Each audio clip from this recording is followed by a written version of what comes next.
Oke, kita lanjut ya. Tadi membahas tentang tropos, logos, praksis, teoria, dan teosis. Nah, ada contoh tentang kesabaran. Bagaimana misalnya dengan perundungan atau bullying. Nah, ini contoh yang menarik. Coba bisa kalian buat nanti dalam 3 tahap ini ya. Eh, Nah, sekarang kita mau lanjut materi yang lain tentang ini ya, diktat teologinya nih. Semua sudah punya belum ini sih? Udah ya, yang ini. Nah, kita udah selesaikan bagian yang pertama, yaitu tentang prinsip-prinsip metafisiknya. Ya, ini tentang doktrin Allah dan penciptaan atau kosmologi. Oke, terakhir kita bahas tentang penciptaan. Tujuannya adalah untuk apa? Inkarnasi. Ya, ini tolong dipelajari. Nah, saya memberi kalian kemarin karena minggu lalu nggak masuk, untuk baca halaman 10 kan. 10 sampai 13 ya. Nah, itu bagian yang kedua. Nah, kita mau bahas secara cepat. Eh, Bagian yang pertama, Allah dan penciptaan. Allah mencipta dalam kehendak bebasnya supaya ciptaan ini nanti bisa menyatu dengan sang logos atau sang ilahi. Nah, manusia itu sebagai pengantarannya, mediator dan mikrokosmosnya, ya. Sehingga dia punya tugas sebagai imam kosmis, ya. Nah, tetapi karena manusia itu jatuh, akhirnya harus ada namanya pedagogi, didikan dari Allah melalui inkarnasi nanti. Nah, kita bahas di sini. Eh, Setelah meletakkan fondasi metafisik yang agung, di mana kosmos diciptakan sebagai simfoni yang berpusat pada sang logos, dan manusia ditugaskan sebagai apa? Imam kosmis. Nah, sekarang Saint Maximus mengalihkan perhatiannya pada pertanyaan tentang ini. Mengapa realitas yang kita alami begitu jauh dari visi ideal ini? Hanya menyatu dengan sang logos. Tetapi kok manusia jatuh dalam dosa dan begitu jauh dari visi ini? Atau mengapa dunia ini dipenuhi dengan penderitaan? Ya kan? Perpecahan, peperangan, misalnya kasus-kasus bullying di mana-mana, ya, dan kematian. Nah, kenapa kok jauh ya dari visi ideal ini? Nah, jawaban Maximus terletak pada apa? Iya, drama drama kejatuhan ini jawabannya. Misalnya kalau ditanya, kenapa dunia ini dipenuhi penderitaan, kematian, perpecahan, ya jawabannya kita harus ngerti apa itu drama kejatuhan. Satu peristiwa yang ia tempatkan secara tegas di dalam sejarah, bukan dalam mitos prakosmik yang seperti diajarkan Origen. Ya, bagian ini akan menjelajahi analisis Maximus tentang dosa, satu tragedi kosmis, dan perannya dalam menciptakan fragmentasi universal. Serta bagaimana Allah dalam belas kasihnya memulai satu pedagogi. Pedagogi itu artinya pengajaran, pendidikan melalui hukum dan para nabi untuk mempersiapkan jalan bagi sang penyembuh. Ya, oke. Nah, karena jawabannya ada di dalam drama kejatuhan ini, kita akan lihat, kita pelajari dulu apa artinya kejatuhan atau dosa atau hamartia, ini bahasa Yunani-nya. Nah, ini saya kasih judul fragmentasi eksistensial dan kosmis. Ini sebetulnya saya sudah pernah bahas di grup WA tentang hal ini, ya. Maka kalian ikuti WA-nya supaya belajar ya. Misalnya seperti kemarin, bagaimana dengan soal kemanusiaan Kristus? Apakah itu kekal nggak kemanusiaan Kristus? Nah, tentang kejatuhan malaikat, ya, ada 3 gelombang pemberontakan malaikat. Jadi sebelum kejatuhan manusia, di dunia roh itu sudah jatuh malaikat. Tapi ketika di dalam kosmos, itu menjadi 3 kali pemberontakan. Nah, ini tentang kejatuhan ini. Ya. Kemudian saya bahas juga tentang apakah kemanusiaan diambil oleh Kristus itu kekal atau tidak. Nah, ini ada pertanyaan-pertanyaan yang menarik yang kamu sebagai mahasiswa teologi ya pelajari. Misalnya ini, ya, ini ada pertanyaan. Nah, ini jawabannya, gitu. Oke. Nah, kita kembali ke sini tentang kejatuhan. Nah, ini adalah satu terjadi perpecahan eksistensial kita dan perpecahan di alam semesta ini. Jadi kejatuhan itu bukan cuma manusia berdosa sama Allah saja, tapi ini menyebabkan satu alam semesta ini akhirnya mengalami yang namanya fragmentasi. Fragmentasi itu artinya mengalami perpecahan. Kayak telur itu pecah, gitu loh. Ya, itu kejatuhan. Nah, analisis Maximus tentang kejatuhan banyak diuraikan di dalam bukunya Question et Thalassium, ya, Thalassium pertanyaan 42 dan 61. Oke, dan ini menjadi latar belakang bagi seluruh spiritualitasnya ya di dalam Liber Asceticus dan Capita de Caritate. Nah, ini dua tulisan di dalam Filokalia. Oke. Bukanlah sekedar narasi tentang pelanggaran perintah, tapi ini adalah satu diagnosis ontologis tentang penyakit yang menimpa seluruh keberadaan, satu penyimpangan gerak dari tujuan primordial ciptaan. Penyimpangan gerak. Harusnya manusia itu bergeraknya kepada logos. Gini, gambarnya selalu logos, lalu ada logoi, dari logoi ciptaan ini kepada sang logos lagi, pencipta. Jadi dari pencipta, melalui ciptaan, ada pencipta lagi. Begitu. Ya. Nah, itu menyimpang. Itulah yang kita sebut sebagai kejatuhan atau hamartia. Ya, ya. Nanti ya, Pak ya. Oh iya.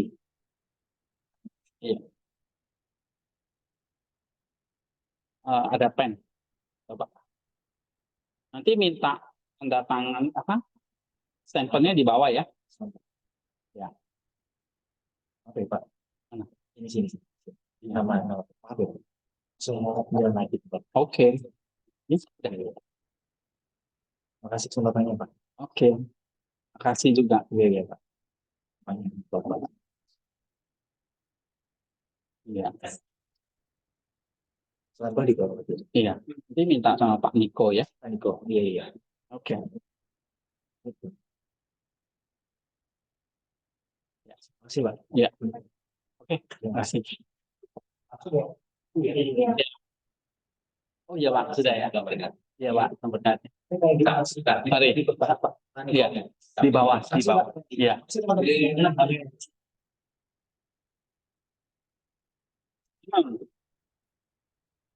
Nah, itu terjadi satu penyimpangan gerak dari tujuan primordial ciptaan. Itu kalau ditanya kejatuhan itu apa?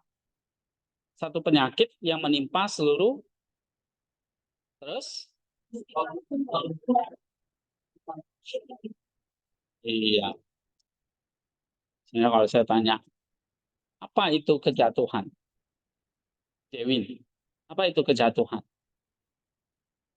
Ini kita belajar doktrin-doktrin yang dasar ya. Nah, apa itu kejatuhan? Kejatuhan itu bukan sekedar melanggar perintah Allah ya, tapi apa? Bukan cuma melanggar perintah loh, tapi juga lebih besarnya apa?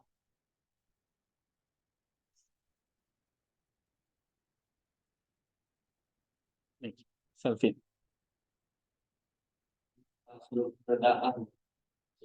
Iya, pelanggaran bukan cuma pelanggaran perintah, tapi sebuah apa?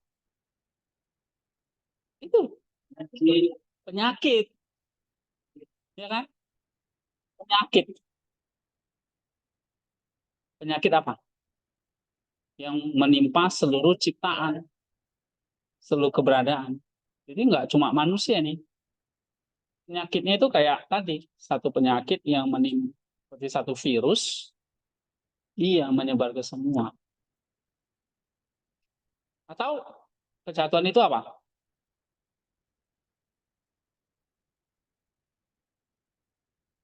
penyimpangan ke gerak. Harusnya dari kepada logos tapi kepada diri sendiri. Nangkap gak ini? Ya, coba tes ya. Nih, Ibu Clara. Apa itu kejatuhan?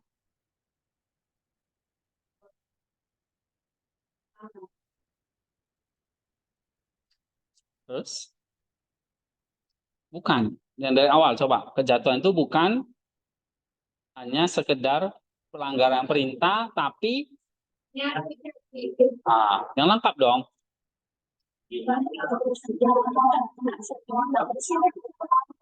Iya. Coba nih, Gareta. Apa itu kejatuhan?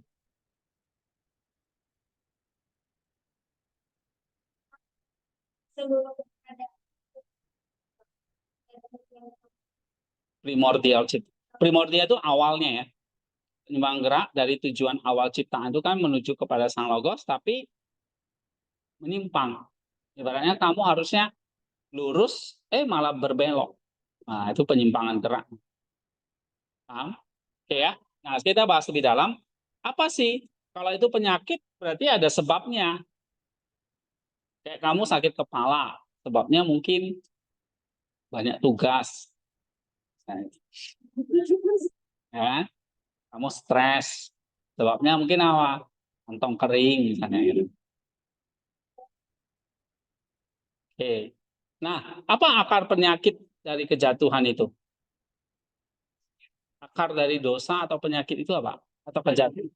Nah, itu filautia, cinta di dan atau hedon, hedone. Nah, itu dia dua itu, filautia dan hedon. Kamu lihat sekarang misalnya di medsos banyak sekali pejabat-pejabat itu pamer, flexing, hidupnya hedon. Karena memang disitulah akar penyakit dari semua manusia itu begitu. Pamer ya, tipu daya kenikmatan. Padahal itu uang korupsi, nah, gitu kan. Nah, karena cinta diri itu atau hedon.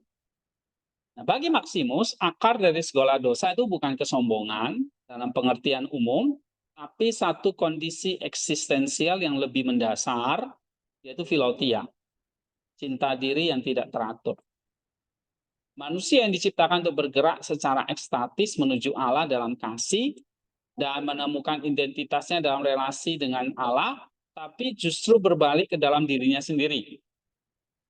Bukan cinta kepada Allah, tapi dia menjadikan aku sebagai pusat dan tujuan keberadaannya. Nah, itu artinya cinta diri.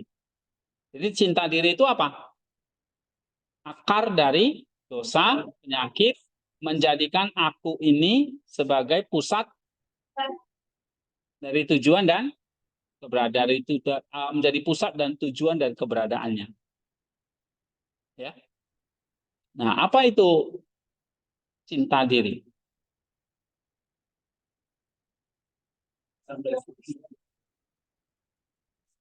Apa instruksinya? Akar dari terus. Makanya kamu perhatiin, duduk di sini kamu. Nah, ayo main-main dari tadi. Ditanya nggak tahu. Apa itu filautia, cinta diri? Oke, terus sebuah kondisi. Bukan, yang tadi saya bilang. Filautia, cinta diri itu apa?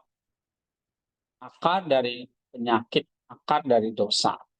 Artinya dia menjadikan aku, saya ini sebagai iya. Pokoknya pusatnya aku, semuanya aku. Dan tujuan dari keberadaannya. Ya. Nah, seperti yang dijelaskan Maximus, Filautia ini secara konkret memanifestasikan dirinya dalam satu tipu daya yang fundamental, mengejar kenikmatan indrawi. Jadi dari Filautia akhirnya yang dia kejar apa?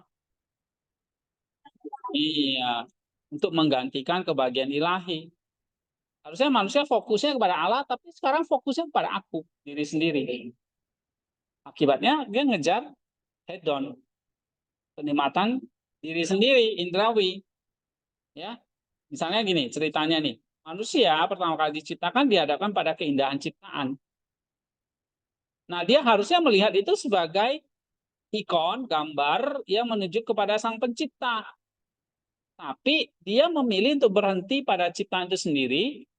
Dia mencoba merebut dan mengkonsumsinya untuk kepuasan diri. Nah, ini dia, terpisah dari logos atau tujuan ilahi mereka.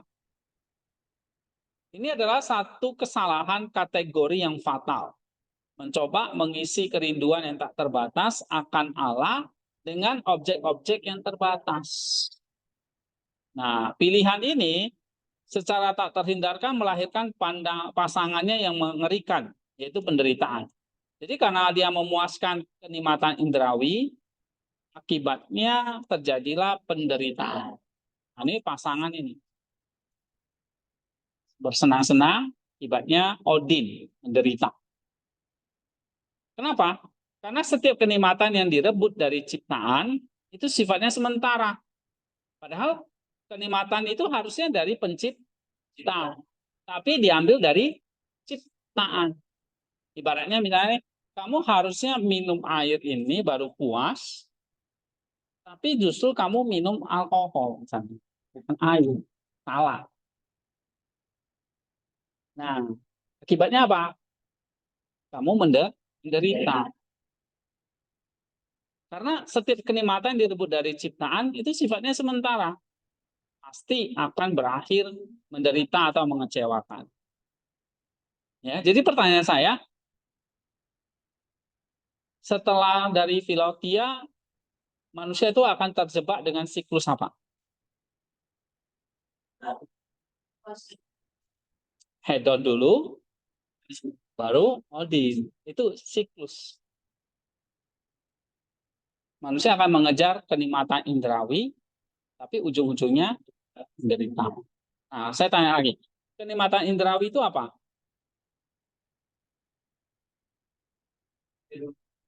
Ya, hedon itu apa? Ayo coba kamu paraphrase. Hedon itu artinya apa di sini? Manusia? Ya, itu loh. Nah, manusia apa?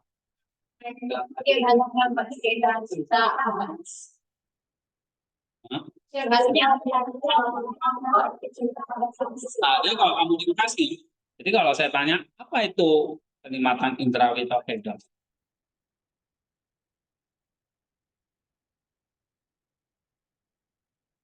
Manusia mau mencoba redup dan reduksi.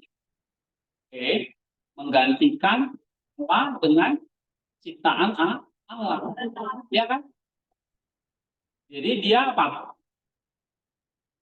Memilih berhenti pada ciptaan itu sendiri, mencoba dan mengkonsumsinya untuk kepuasan diri.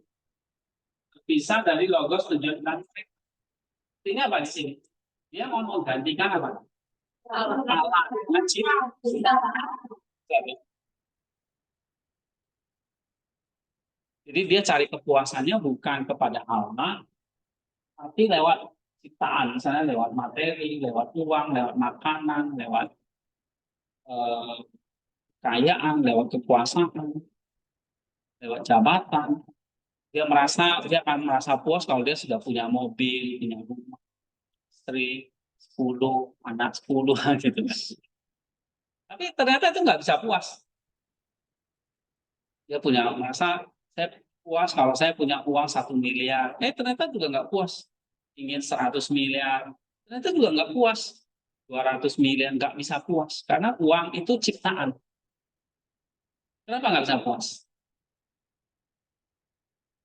Karena uang itu ciptaan. Yang bisa memuaskan kita.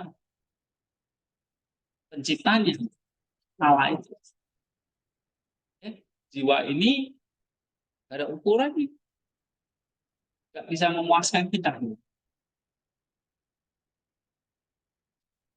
Apa yang sesuatu yang nggak ada ukuran? Ya Allah itu yang maha besar itu.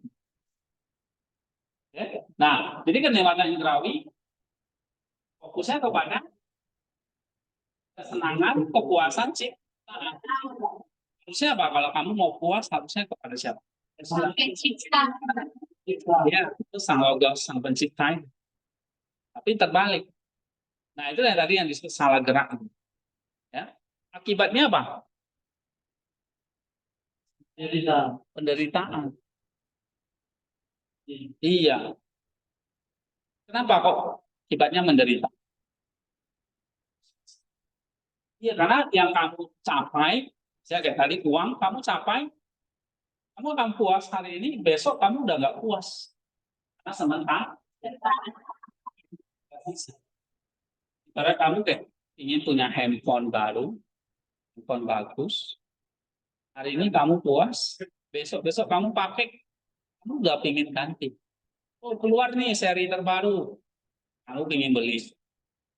Nanti keluar lagi, keluar lagi, keluar. Maka sementara, nggak bisa puas. Tapi akhirnya menuju kepada penderitaan. Nah, itu yang terjadi. Itu sebenarnya seperti siklus. Ya. Nah, kenapa kok bisa seperti itu?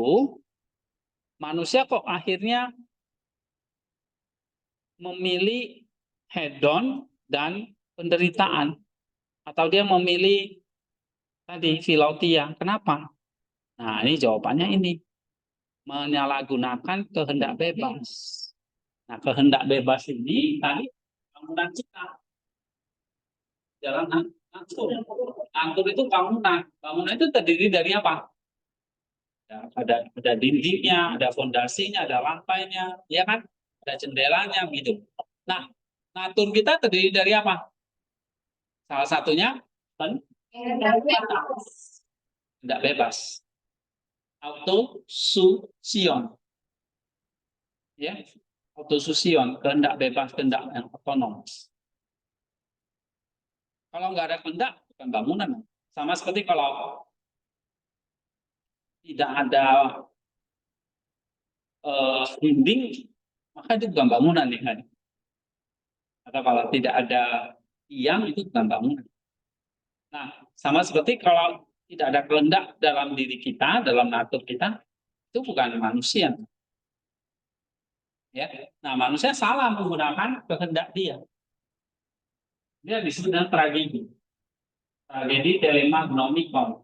Ya, kemungkinan untuk memilih yang salah itu terletak pada fakultas kehendak manusia yang disebut telemagnomikon, kehendak genomik. Maximus terutama dalam argumennya yang sangat tajam dalam Stutatio Virgo membedakannya dari telema fisikon. Jadi manusia itu punya dua macam kehendak. Apa? Dua macam. Dan yang pertama apa? Kehendak alamiah ini. Kehendak alamiah itu berarti kehendak asli yang Tuhan tanamkan. Bahwa pencipta, kita ciptaan manusia harusnya menyembah pencipta, bukan ciptaan. Itu kehendak alamiahnya mencari, menyembah, memuliakan pencipta. Tapi karena ada kehendak bebas, manusia bukan mencari kehendak alamiahnya, tapi tadi mencari apa? Mencari filauti ya tadi kan. Nah, akhirnya terjadilah timbullah kehendak jadi kan ada kehendak bebas namanya. Apa? Kehendak bebas. Kehendak bebas itu harusnya diarahkan kepada apa? Kehendak alamiah. Kehendak alamiah itu apa? Dari Tuhan. Ya kan? Kehendak alamiah itu harusnya apa? Menyembah pencipta. Tapi manusia jadinya apa? Menyembah aku kan. Aku yang jadi pusat kan. Kalau di sini apa? Allah kan. Enggak. Akunya. Jadi salah kan? Karena manusia diberi kehendak bebas, harusnya menyembah Allah, mencari Allah, dipuaskan oleh Allah, tidak alamiahnya. Tapi justru manusia apa? Hah? Justru menyembah aku. Itu menyembah cipta. Ini nanti larinya kepada hedon. Hedon ini larinya kepada body. Gitu. Jadi salah, ya kan? Nah, karena apa? Karena manusia itu tadi diberi kehendak bebas, tapi bukan mencari makan, tapi mencari rezeki. Akibatnya manusia mengalami kekecewaan dan kematian. Nah, itu penyalahgunaan kehendak bebas. Sehingga di sini timbul yang namanya apa? Telema no. Nah, sini timbul telema no oh, telema gnome atau kehendak gnome. Apa itu kehendak gnome?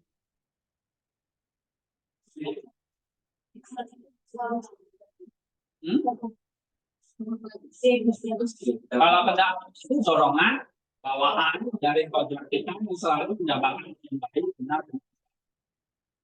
Sebenarnya adalah kerinduan. Tapi kalau kehendak gnome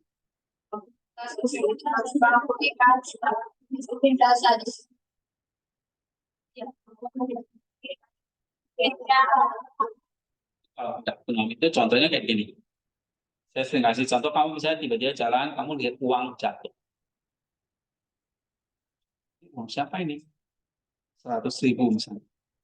Kalau kamu pakai kehendak alamiah, kehendak bebasmu akan langsung 100.000 itu kamu akan kembalikan kepada orang. Nah, itu berarti kamu merindukan yang benar. Tapi kalau kehendak ekonomik, dia timbul ragu-ragu. Yakin nggak ya? Si Ridwan ini lihat-lihat. Ya, udah ada orang nih. Ya, nggak ada CCTV. Ambil, masuknya kantong, pura-pura jalan. Nah, itulah yang disebut dengan apa? Kehendak. Ada ragu-ragu. Tapi kalau kehendak alamiah, udah pasti nggak akan ambil. Iya. Tapi kalau ada kehendak genomikon, ragu-ragu. Dan itu akan diambil. Nah, kalau diambil itu lah fokusnya kepada aku. Uang buat aku nih. Gak peduli ini uang siapa. Padahal mungkin itu uang orang yang lagi butuh. Karena kita cinta diri, aku, ya udah kamu ambil. Nah, ini yang terjadi di dalam kejatuhan itu. Ya. Ada keraguan, ada ketidaktahuan, ada kemungkinan untuk memilih yang jahat. Oke, sedikit lagi. Dalam kondisi primordial, kehendak gnomik Adam seharusnya berfungsi secara bebas, sadar, dan penuh kasih menegaskan apa? Gerak. Tapi disalahgunakan kehendak bebas itu. Kalau nggak menciptakan kita kayak robot atau boneka, ya, atau kayak patung, tapi dia ciptakan kita tuh manusia seperti gambarnya. Gambarnya itu adalah kehendak bebas. Maka kita harusnya memakai kehendak itu untuk gerak alami menuju alam. Tapi karena tergoda oleh kenikmatan duniawi, dia menggunakan kehendak deliberatifnya, ya, kehendak deliberatif itu kehendak gnomiknya untuk memilih yang lebih rendah daripada yang lebih tinggi. Aku sama alam mana lebih tinggi? Kita lebih suka memilih aku. Nah, itulah kehendak gnomik. Ini adalah satu tindakan sebenarnya bunuh diri eksistensial, satu penyimpangan dari logos manusia itu sendiri.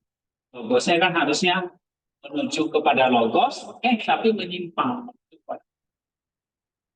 Ini yang salah. Ya. Nah, akibatnya apa? Terjadilah tadi tindakan bunuh diri eksistensial ini, maksudnya terjadilah yang tadi secara apa? Kejatuhan itu bukan hanya pelanggaran perintah, tadi dikatakan apa? Penyakit apa? Iya, menimpa seluruh. Nah, mungkin ada disebut terjadi yang konsekuensi ontologis si universal. Seluruh keberadaan universal ini jadinya pecah, jatuh. Ya, nah pilihan yang salah ini memiliki konsekuensi yang menghancurkan dan bersifat kosmis. Nah, itu tadi dikatakan kejatuhan itu bukan cuma pelanggaran kepada Allah, tapi adalah penyakit yang menimpa seluruh keberadaan. Ya, artinya ini adalah satu konsekuensi yang menghancurkan seluruh kosmos. Karena manusia itu adalah mikrokosmos, ingat ya, dia ada unsur kosmosnya. Karena kosmos itu kan yang terlihat dan tidak terlihat, yang materi dan non materi kan. Nah, manusia itu kan terdiri dari materi dan non materi. Non materinya jiwa atau rohnya, materinya tubuhnya kan. Nah, makanya dia perpaduan dari kosmos itu disebut mikrokosmos. Nah, manusia kan jatuh dan dia sebagai kosmis mediator jatuh, maka kejatuhannya tidak hanya berdampak pada dirinya saja, tapi juga menyeret seluruh kehidupan kondisi yang semuanya jadi ikut gitu. Kan ada peribahasa gara-gara nila setitik merusak susu sebelangga. Ya kan? Gara-gara kesalahan satu orang seluruh manusia jadi bahkan alam semesta. Nah, ini yang terjadi. Seluruh ciptaan ke dalam kondisi, nah istilah Maximus itu cahat nih, fragmentaris, cahat. Ya, menurut dalam mikrokosm and mediator itu dia memetakan bagaimana Maximus melihat dosa menyebabkan serangkaian fragmentasi. Pecahnya apa saja? Pertama, di dalam diri manusia. Diri kita ini terpecah. Nah, sebelum ngomong yang lain, diri kita, dalam diri manusia, jiwa terpecah dari tubuh. Nus atau akal budi tidak lagi memiliki. Tapi dipermudah oleh aspek jadi perang antara pikiran, emosi, dan pikiran. Nah, ini yang sekarang kita hadapi sekarang. Ya. Yang kedua, terjadi perpecahan antar manusia. Cinta diri secara tak terhindarkan mengarahkan pada konflik, persaingan, kecemburuan, kekerasan. Sesama manusia tidak lagi dilihat sebagai ikon Allah yang harus dikasihi, tapi sebagai saingan yang harus dikalahkan atau alat yang harus dimanfaatkan. Jadi manusia saling berkonflik, akhirnya saling membenci dan membunuh. Nanti karena terjadi perpecahan antar manusia. Kemudian antar manusia dan alam. Alam yang seharusnya menjadi subjek kontemplasi yang menuntut kita kepada Allah, ya, teoria kepada Allah, tapi direduksi, diubah jadi objek eksploitasi untuk memuaskan nafsu. Alam pun menjadi sumber ancaman, kerja keras yang melakukan dan hutan dibabat, hutan dibakar, dieksploitasi, ya, untuk mendapatkan kekayaan. Akhirnya yang menderita juga manusia, terjadi banjir dan sebagainya. Nah, itu karena terjadi perpecahan antara manusia dan alam. Kemudian yang keempat, antara ciptaan dan alam. Yang paling fatal, manusia terpisah dari alam. Manusia terpisah dari sumber kehidupan. Konsekuensi langsungnya adalah maksudnya kerusakan, setoran, dan kematian, thanatos. Kerusakan itu apa?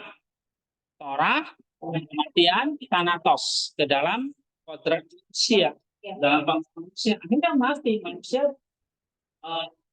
jadi kematian, ya, kematian bagi Maximus bukanlah hukuman arbitral dari Allah, tapi akibat alami dan tak terhindarkan dari keterputusan dari sang sumber kehidupan. Sama seperti ranting yang dipotong dari pokok anggur, pasti akan layu dan mati. Jadi terjadi pecahan antara kita dengan Allah, seperti kayak ranting yang putus dari pohon. Ini ranting itu lama-lama sama kita mengalami kematian. Jadi seluruh simfoni kosmik ini kini menjadi satu lagu yang kacau, menyakitkan. Manusia terperangkap dalam siklus tiranis pengejaran kenikmatan yang selalu mengecewakan dan penderitaan yang tak terhindarkan. Ini akhirnya jadi satu siklus yang berputar dari generasi ke generasi sampai akibat kejatuhan. Ya, oke. Kita akan lanjut lagi nanti sampai ada persiapan didikan alam melalui hukum dan para nabi. Terus nanti puncaknya adalah inkarnasi Kristus. Nanti kita akan bahas. Ya.